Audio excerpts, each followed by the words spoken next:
Praise Lord.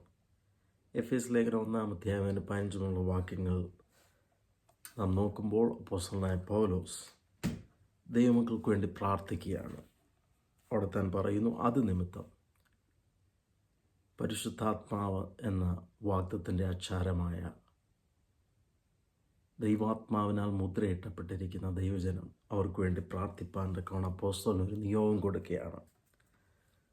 അവിടെ പ്രാർത്ഥിക്കുന്നത് ഇങ്ങനെയാണ്: നിരന്തരമായി തൻ്റെ പ്രാർത്ഥനയിൽ അങ്ങനെയുള്ള ദൈവമക്കളെ ഓർത്തുകൊണ്ട് കർത്താവായ യേശു ക്രിസ്തുവിൻ്റെ ദൈവവും മഹത്വമുള്ള പിതാവുമായവൻ നിങ്ങൾക്ക് തന്നെക്കുറിച്ചുള്ള പരിജ്ഞാനത്തിൽ ജ്ഞാനത്തിൻ്റെയും വെളിപ്പാടിൻ്റെയും ആത്മാവിനെ തരേണ്ടതിനും നിങ്ങളുടെ ഹൃദയദൃഷ്ടി പ്രകാശിപ്പിച്ചിട്ട് ദൈവത്തിൻ്റെ വിളിയാലുള്ള ആശ ഇന്നതെന്നും വിശുദ്ധന്മാരിൽ ദൈവത്തിൻ്റെ അവകാശത്തിൻ്റെ മഹിമാധനം ഇന്നതെന്നും ദൈവത്തിൻ്റെ ബലത്തിൻ വല്ലഭത്വത്തിൻ്റെ വ്യാപാരത്താൽ വിശ്വസിക്കുന്ന നമുക്ക് വേണ്ടി വ്യാപരിക്കുന്ന അവിടുത്തെ ശക്തിയുടെ അളവറ്റ വലിപ്പം ഇന്നതെന്നും നിങ്ങൾ അറിയേണ്ടതിനും പ്രാർത്ഥിക്കുന്നു.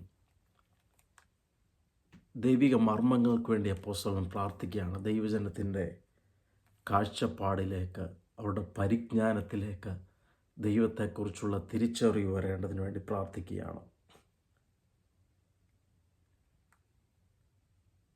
ദൈവത്തെക്കുറിച്ചുള്ള പരിജ്ഞാനത്തിൽ ജ്ഞാനത്തിൻ്റെയും വെളിപ്പാടിൻ്റെയും ആത്മാവിനെ തരേണ്ടതിന് നമുക്കറിയാം. അതിൻ്റെ പ്രാരംഭത്തിൽ 14-ാം വാക്യത്തിൽ നാം വായിക്കുമ്പോൾ സ്വജനത്തിൻ്റെ വീണ്ടെടുപ്പിന് വേണ്ടി ദൈവം തൻ്റെ യേശുക്രിസ്തുവിൻ്റെ മഹത്വത്തിൻ്റെ പുകഴ്ചയ്ക്കായിട്ട് നമ്മുടെ അവകാശത്തിൻ്റെ അച്ചാരമായ വാഗ്ദത്തത്തിന് പരിശുദ്ധാത്മാവിനാൽ മുദ്രയിട്ടപ്പെട്ടിരിക്കുന്നു. അങ്ങനെ പരിശുദ്ധാത്മാവിനാൽ മുദ്രയിടപ്പെട്ട ദൈവജനത്തിന് വേണ്ടി താൻ പ്രാർത്ഥിക്കുമ്പോൾ ഇവിടെ പിന്നെയും പറയുകയാണ്, ദൈവത്തെക്കുറിച്ചുള്ള പരിജ്ഞാനത്തിൽ ജ്ഞാനത്തിൻ്റെ വെളിപ്പാടിൻ്റെ ആത്മാവിനെ തരേണ്ടതിന്. നിങ്ങൾ ആത്മാഭിഷേകം പ്രാപിച്ച വ്യക്തിയായിരിക്കാം, പരിശുദ്ധാത്മാവിനാൽ മുദ്രയിട്ട വ്യക്തിയായിരിക്കാം. എന്നാൽ അപ്പോസ്തലൻ ഇവിടെ അങ്ങനെയുള്ളവർക്ക് വേണ്ടി പ്രാർത്ഥിക്കുകയാണ്. അവർക്ക് ദൈവത്തെക്കുറിച്ചുള്ള പരിജ്ഞാനത്തിൽ ജ്ഞാനത്തിൻ്റെയും വെളിപ്പാടിൻ്റെയും ആത്മാവിനെ പ്രാപിക്കുക, ആത്മാവിൻ്റെ തലത്തിൽ അടുത്ത തലങ്ങളിലേക്ക് ഇറങ്ങിപ്പോകുക, പരിശുദ്ധാത്മാവിൻ്റെ ആഴങ്ങളിലേക്ക് ഇറങ്ങിപ്പോകുവാൻ വേണ്ടി പ്രാർത്ഥിക്കുകയാണ്. അങ്ങനെ ആത്മാവിൽ ദൈവത്തെ അറിയുകയാണ്.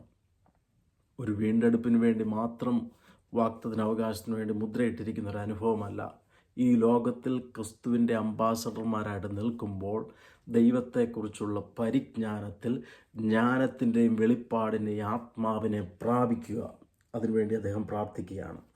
അതിനെ പ്രാപിച്ചിട്ട് അടുത്ത സ്റ്റെപ്പ്, നിങ്ങളുടെ ഹൃദയദൃഷ്ടി പ്രകാശിപ്പിച്ചിട്ട്, നമ്മുടെ പുറമേയുള്ള കണ്ണുകൾ കൊണ്ട് നമുക്ക് പലതും കാണുവാൻ കഴിയും. എന്നാൽ നമ്മിലുള്ള ദൈവാത്മാവിൻ്റെ ദൃഷ്ടിയെ തിരിച്ചറിയുവാൻ തക്കവണ്ണം, ദൈവാത്മാവ് കാണുന്നത് കാണുവാൻ തക്കവണ്ണം നമ്മുടെ മനസ്സിൻ്റെ ദൃഷ്ടി, ഹൃദയത്തിൻ്റെ ദൃഷ്ടി പ്രകാശിപ്പിക്കാൻ വേണ്ടി ഒന്ന് പ്രാർത്ഥിക്കുക. ദൈവം കാണുന്നത് പോലെ കാര്യങ്ങളെ കാണുവാനിടയാകട്ടെ.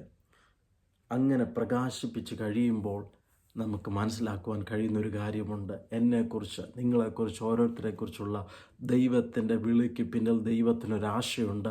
അതിനെ നാം തിരിച്ചറിയുവാനിടയായിത്തീരും. അതിനെ കാണുവാൻ, വ്യക്തമായി കാണുവാനിടയാകും. അതിനെ വെളിപ്പാടിൻ്റെ കണ്ണുകൾ കൂടി കാണുവാനിടയാകും. അങ്ങനെ നാം തിരിച്ചറിഞ്ഞിട്ട് വിശുദ്ധന്മാരിൽ ദൈവത്തിൻ്റെ അവകാശത്തിൻ്റെ മഹിമാധനം ഇന്നതെന്ന്, അവൻ്റെ ബലത്തിൻ വല്ലഭത്വത്തിൻ്റെ വ്യാപാരത്താൽ വിശ്വസിക്കാൻ നമുക്ക് വേണ്ടി ദൈവത്തിൻ്റെ ശക്തിയുടെ അളവറ്റ വലുപ്പം അത് വ്യാപരിക്കുന്നുണ്ടെന്നും നാം തിരിച്ചറിയുവാനിടയാക്കണം.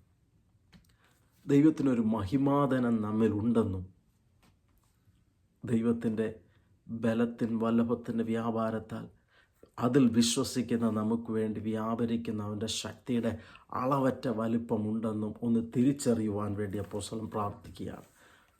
ചില കാര്യങ്ങൾ അവിടെ കാണിക്കുവാനിടയായി തീർന്നു. ഒന്ന്, നമുക്ക് ആത്മാവിൻ്റെ അടുത്ത തലത്തിലേക്ക് പോകണം. എന്ത്? ദൈവത്തെക്കുറിച്ചുള്ള പരിജ്ഞാനത്തിൽ ജ്ഞാനത്തിൻ്റെയും വെളിപ്പാടിൻ്റെയും ആത്മാവിനെ പ്രാപിക്കുക. നമ്മുടെ ഹൃദയത്തിൻ്റെ ആത്മമനുഷ്യൻ്റെ ദൃഷ്ടി ഒന്ന് പ്രകാശിപ്പിക്കാനിടയാകണം. കണ്ണുകളിലേക്ക് പ്രകാശം വന്നടിക്കുമ്പോഴാണ് നാം ഓരോ വസ്തുവിനെ കാണുന്നത്. ആ വസ്തുവിൽ ഉള്ള പ്രകാശം, അതിലേക്ക് പ്രതിബിംബിക്കുന്ന പ്രകാശം നമ്മുടെ കണ്ണുകൾ വന്ന് പതിക്കുമ്പോഴാണ് നാം വസ്തുവിനെ കാണുന്നത്. അതെ, ദൈവത്തിലുള്ള പ്രകാശത്തെ യഥാർത്ഥമായി നമ്മുടെ ഹൃദയത്തിൻ്റെ കണ്ണുകൾ, നമ്മുടെ അകത്തെ മനുഷ്യൻ്റെ കണ്ണുകൾ കാണുവാനിടയാകട്ടെ. അന്നേരം ദൈവം നമ്മെക്കുറിച്ച് സംസാരിക്കും. ദൈവത്തിൻ്റെ പ്ലാനുകൾ നമ്മെക്കുറിച്ചുള്ള അവിടുത്തെ മഹിമാധനം, നമ്മിൽ ദൈവം ഇൻവെസ്റ്റ് ചെയ്തിരിക്കുന്ന അവിടുത്തെ മഹിമാധനം നാം തിരിച്ചറിയുവാനിടയായിത്തീരും. മാത്രമല്ല, വിശ്വസിച്ച് ദൈവത്തിൻ്റെ കൃപയിൽ ആശ്രയിച്ച് നിൽക്കുന്നവർക്ക് വേണ്ടി ദൈവത്തിൻ്റെ ബലത്തിൻ വല്ലഭത്തിൻ്റെ വ്യാപാരത്താൽ ദൈവശക്തി വ്യാപരിക്കുന്നുണ്ടെന്നും തിരിച്ചറിയുവാനിടയാകും. അങ്ങനെ കർത്താവിന് വേണ്ടി വളരെ പ്രയോജനമുള്ളവരായി ഈ കാലഘട്ടങ്ങൾ മുന്നേറുവാൻ വേണ്ടിയാണ് ദൈവം നമ്മെ വിളിച്ചിരിക്കുന്നത്. അതുകൊണ്ട് നമുക്ക് അങ്ങനെ പ്രാർത്ഥിക്കാം. അപ്രകാരം മുട്ടിന്മേലിരുന്ന് പ്രാർത്ഥിക്കട്ടെ. ഇങ്ങനെ നമ്മുടെ ഹൃദയദൃഷ്ടി പ്രകാശിപ്പിക്കട്ടെ. ദൈവം നമ്മെ ഏൽപ്പിച്ചിരിക്കുന്ന ദൈവജനത്തിന് വേണ്ടി നമുക്കിങ്ങനെ പ്രാർത്ഥിക്കാം. അവരൊരു പക്ഷേ പരിശുദ്ധാത്മ നിറവിൽ നിറഞ്ഞ് ദൈവത്തെ ആരാധിക്കുന്നവരായിരിക്കും, ആത്മാവിൻ്റെ മുദ്രയുള്ളവരായിരിക്കാം. എന്നാൽ അവർ ആത്മാവിൻ്റെ അടുത്ത തലങ്ങളിലേക്ക് ആഴങ്ങളെ അറിയുവാൻ വേണ്ടി നമുക്ക് അവർക്ക് വേണ്ടി പ്രാർത്ഥിപ്പാനിടയാകട്ടെ. അങ്ങനെ പ്രാർത്ഥിക്കുമ്പോൾ ദൈവത്തിൻ്റെ ഹൃദയം അറിയുന്ന ഒരു തലമുറ എഴുന്നേറ്റ് വരുവാനിടയാകും. ദൈവത്തിൻ്റെ മനസ്സറിയുന്ന ഒരു തലമുറ എഴുന്നേറ്റ് വരുവാനിടയാകും. അവരെ അധികം ഉപദേശിക്കേണ്ട കാര്യമില്ല. അവരുള്ള ദൈവത്തിൻ്റെ ആത്മാവ് അവരെ ഉപദേശിക്കുകയാണ്, അവരെ ഗൈഡ് ചെയ്യുകയാണ്. പിന്നീട് സുവിശേഷ വേലകൾ, ദൈവിക പ്രവർത്തനങ്ങൾ എല്ലാം വളരെ ദൈവാത്മാവിൻ്റെ നിയന്ത്രണത്തിൽ വളരെ സന്തോഷമായിട്ട് മുന്നോട്ട് പോവുകയാണ്. ദൈവപ്രവർത്തികൾ വെളിപ്പെടുകയാണ്. ദൈവജനത്തിൽ ദൈവഹിതം നിറവേറ്റപ്പെടുകയാണ്. അവരെ വല്ലാതെ ഉപദേശിക്കേണ്ട കാര്യമില്ല. ദൈവാത്മാവ് സംസാരിക്കുന്നവർ കാണുന്നു. ദൈവാത്മാവിൻ്റെ ഹൃദയം അവർ തിരിച്ചറിയുവാനിടയാകുന്നു. ഭേദാഭേദങ്ങളെ തിരിച്ചറിയുന്നു. ദൈവത്തിൻ്റെ മഹിമാധനത്തെക്കുറിച്ച് തിരിച്ചറിയുന്നു. അവനവനെക്കുറിച്ചുള്ള ദൈവത്തിൻ്റെ വിളിയുടെ ആശ ഇന്നതെന്ന് തിരിച്ചറിയുവാനിടയാകുന്നു. അങ്ങനെ കർത്താവിന് വേണ്ടി വളരെ പ്രയോജനമുള്ള ഒരു കൂട്ടത്തെ എഴുന്നേൽപ്പാൻ നമുക്കും എഴുന്നേൽക്കാം. അങ്ങനെ ഒരു കൂട്ടത്തെ എഴുന്നേൽപ്പിക്കാൻ വേണ്ടി നമുക്ക് ആത്മാർത്ഥമായിട്ട് പ്രാർത്ഥിക്കാം. ഇത് നമ്മുടെ പ്രാർത്ഥനാ വാചകമായി തീരട്ടെ.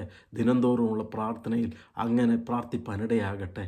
അങ്ങനെ കർത്താവിൻ്റെ വരവിനെ വേഗപ്പെടുത്തുവാൻ, ത്വരിതപ്പെടുത്തുവാൻ തക്കവണ്ണം ദൈവം നമ്മെ ഇടയാക്കട്ടെ. ഈ വചനങ്ങളാൽ ദൈവം നമ്മെ അനുഗ്രഹിക്കട്ടെ. മാറാനാഥ. God bless U.